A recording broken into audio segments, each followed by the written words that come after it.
అందరికీ నమస్తే. Welcome to our channel. This is Rekha. Right, రాష్ట్రంలో రాజకీయం మొత్తం హైదరాబాద్ బ్రాండ్ ఇమేజ్ను పెంచేందుకు అప్పటి ప్రభుత్వం తీసుకున్న విధానపరమైన నిర్ణయం మీదనే కొనసాగుతూ ఉన్నది. ఆ నిర్ణయం ఏంటంటే ఫార్ములా ఈ కార్ రేస్. అది అందరికీ ఎరుకున్న ముచ్చట్నే. ఇప్పుడు ఆ అంశం గురించి దాదాపు సుప్రీంకోర్టులో ఆ క్వాష్ పిటిషన్ ఏదైతే ఉన్నదో అది రిటర్న్ తీసుకున్నారు. ఆ రిటర్న్ తీసుకున్న అంశంలో ఇప్పటికే వార్తలు జోరందుకున్నాయి. కేటీఆర్కు సుప్రీంకోర్టులో బిగ్ షాక్ తగిలింది, ఇక కేటీఆర్కు ఎదుర్కోలేని దెబ్బ తగిలింది అని చెప్పేసి వార్తలు జోరందుకున్నాయి.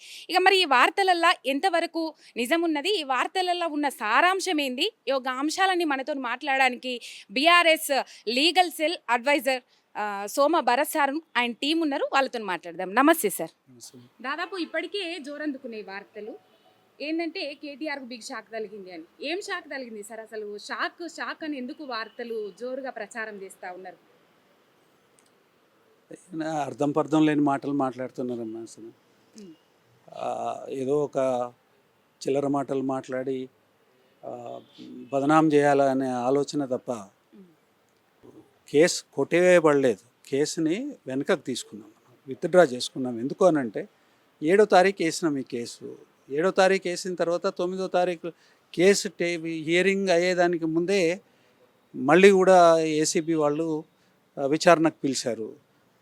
కేటీఆర్ గారు విచారణకు వెళ్ళినారు. 9వ తారీఖు నాడు విచారణకు వెళ్ళి దాదాపుగా 7 గంటల సేపు విచారణ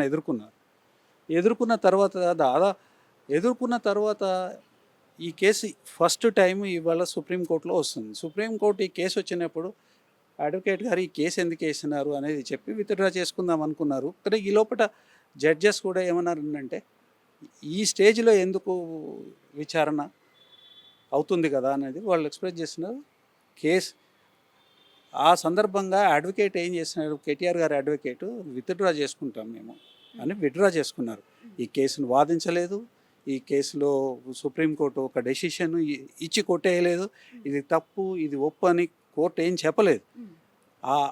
ఆ స్టేజే రాకముందే కేసుని విచారణకు నేను ఆల్రెడీ అపేర్ అయినాను, మళ్ళీ కూడా పోతాను, నేను చేసిన తప్పేం లేదు, ఇదంతా కుకప్ చేసి అంటే ఒకటి వంట వార్చి పెట్టిన కేసు ఇది, దీంట్లో ఏమి లేదు, ఇందులో వాస్తవానికి ఏమి లేదు ఈ కేసులో, తను తప్పు చేయనప్పుడు ఓకే పోదాము, అపేర్ అవుదామనే ఉద్దేశంతో కేసును విత్డ్రా చేసుకున్నారు అంతే.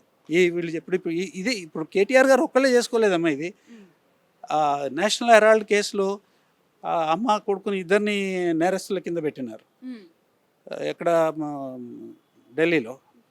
ఆ కేసులో వాళ్ళు కూడా ఈ కేసును కొట్టేయాలని సుప్రీంకోర్టుకు పోయినారు. సుప్రీంకోర్టుకు పోయి ఇదే పద్ధతిలో వాళ్ళు కూడా విత్డ్రా చేసుకున్నారు. అంటే కొట్టేసినట. మరి వాళ్ళ నాయకురాలే చేసినారు కదా. వాటిని అన్నింటినీ కప్పిపుచ్చుతారు. ఉట్టిగా బురద జల్లే కార్యక్రమం పెట్టుకున్నారు. ప్రజలకు పని చేయండి నాయన అని ఎన్నుకుంటే పని చేయకుండా తోడుపోటు చేసుడు, అరెస్టులు చేసుడు, కొట్టుడు, జైలు పెట్టుడు, అబద్ధాలు ఆడడు, ఇవన్నీ జరుగుతూ ఉన్నాయి. ఇప్పుడు అదే కార్యక్రమంలో ఈ రకమైన ప్రచారం చేస్తే అందరు చేయట్లే, ఒక సెక్షన్ ఆఫ్ మీడియా మాత్రం చేస్తుంది. ఇది వాళ్ళకు ఉద్దేశాలు ఉన్నాయి. వాళ్ళ ఉద్దేశాలు ప్రజలు గమనిస్తూనే ఉన్నారు. ప్రజలకి ఇప్పుడు అంతగానో అన్ని ఇండ్లు కూలగొడితే ఎందుకు కూలగొట్టినవరా అని మాట్లాడినోడు సుప్రీంకోర్టులో కేసు విత్డ్రా చేసుకుంటే కొట్టేసిండ్రని మాట్లాడుతున్నారు అంటే ఉద్దేశం ఏంది? ప్రజలకు వ్యతిరేకంగా ఉన్నట్టు కదా ఈ పేపర్లు కానీ ఇట్లా మాట్లాడే వాళ్ళంతా.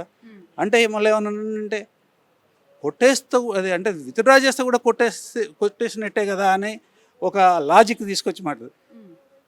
విత్డ్రా చేసుకోవడం అంటే వాదించకుండా కోర్టు నుంచి ఒక జడ్జిమెంట్ని ఇన్వైట్ చేయకుండా వెనక్కి తీసుకోవడం వేసిన కేసుని.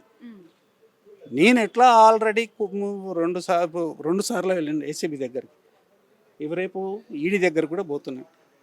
నేను తప్పు చేయలేదు, నేను ఎదుర్కొంటాను కాబట్టి ఈ కేసు ఏమొద్దు, విత్డ్రా చేయండి, ఇప్పుడు తర్వాత అవసరం ఉంటే వేసుకుందామని లాయర్కి చెప్పినాడు. అదే పద్ధతిలో అది విత్డ్రా చేస్తున్నారు. వాదన కాలేదు, కొట్టేయలేదు, 2 లేదు. సరే, రేపు ఈడీ విచారణకు పోతున్నారు. సరే, అంటే ఏసీబీ విచారణకు అడ్వకేట్ సమక్షంలో పోయినరు, అంటే కనిపించే దూరంలో అడ్వకేట్ కూర్చున్నారు. రేపు ఈడీ విచారణకు కూడా అడ్వకేట్తో పాటు పోతున్నారా సార్? అడ్వకేట్ ద్వారానే పోతాము.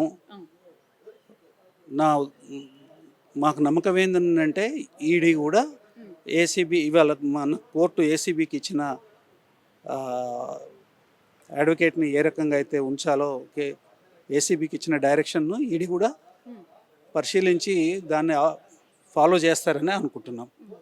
చూద్దాం, చేయకపోతే అది వేరే విషయం. ఇప్పుడు ఎందుకు మాట్లాడాలి, చేస్తారని అనుకుంటున్నాం, తప్పనిసరిగా చేయాలి. సార్ రోజుకొక బీఆర్ఎస్ నాయకుని అరెస్ట్ చేస్తున్న పర్వం మనం చూస్తూ ఉన్నాం. ఇది ఒక అటెన్షన్ డైవర్షన్ అనుకోవచ్చా? ఏ విధంగా చూస్తూ ఉన్నది బీఆర్ఎస్ పార్టీ దీన్ని?